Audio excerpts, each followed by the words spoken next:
Hey guys, it's Gretchen and welcome back to my channel. Okay, so for today's video, this is one that I've been looking forward to. This is me downsizing my Philtrum or medusa piercing, whichever one you want to call it. I'm downsizing it because it has the initial jewelry in it currently, which is super long, and after about 6 to 8 weeks, you're allowed to change it. So when it comes to swapping out your initial jewelry for a shorter bar or something like that, you typically want to wait at least 1 to 2 months because it is not healed by that point, but it is healed enough that you can swap it out without causing too much of a problem. So the standard starter jewelry for a Philtrum piercing is 16 gauge as its thickness and 3/8 of an inch as its length, which is pretty long. The standard for Philtrum piercing, like after downsizing, remains at about 16 gauge, so the same thickness, but it goes down to about 5/16 of an inch in length, which is much shorter. It's a pretty standard length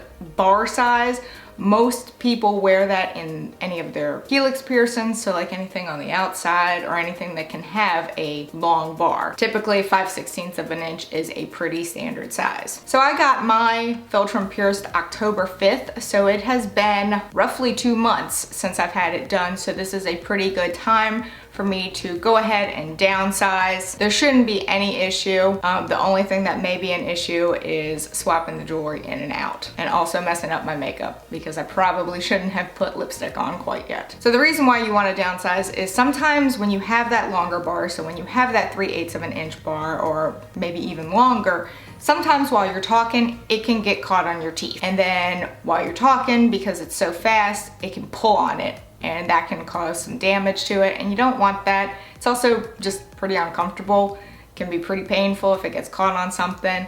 And so after that initial period, it's fine to go ahead and downsize. You definitely want to wait for the swelling to go down, because even if it looks like the swelling is gone, it may not be. And then in the process of changing your jewelry, you may realize it's not quite as down as you think. So with that little spiel said, let's just go ahead and swap out the jewelry. I am sticking with a 16 gauge jewelry. That's just kind of what I found I really like with this piercing, but I am going to go down to a 5/16 of an inch length in the bar. So I'll show you a difference between the bars once I get this out and can kind of get them side by side. But for now, I'm going to zoom you all in. First thing I'm going to do is take out what is currently in there.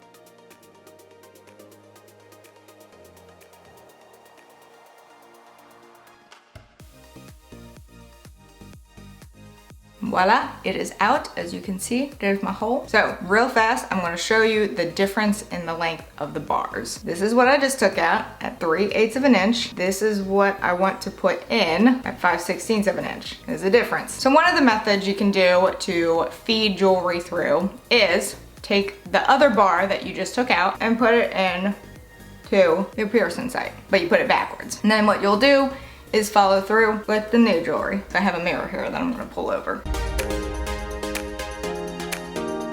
I've also found that sometimes that doesn't work, and the best thing to do is to just flip your lip up. I've already made a mess out of my face.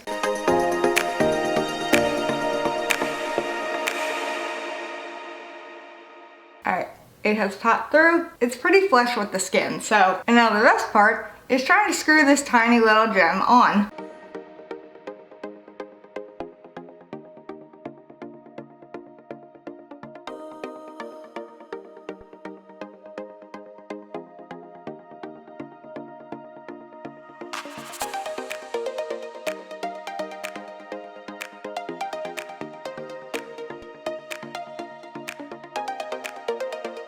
And voila, it is in after I have completely made a mess out of my makeup. But it is in, so this is 5/16 of an inch. My lip will probably swell up from being messed with, but I will probably keep my initial jewelry around just in case I do see that happen, because sometimes my body is sensitive to things like that. If I find that it's too tight or it's not getting any better, then I'll go back to the initial jewelry, but because I was past that time to swap it out, I figured might as well go ahead. I'm gonna zoom y'all out so you can't see how bad I messed my makeup up. All right, so that was me swapping out my initial jewelry for more standard jewelry, I may find that the initial jewelry was better, and if that's the case, then I'll swap it back. In that regard, I will probably keep my initial jewelry with me wherever I go, especially if I'm like out and about and I realize all of a sudden, oh crap, this is not cutting it, I gotta do something else, blah, blah, blah. I always have like a small bottle of like the pre-made saline spray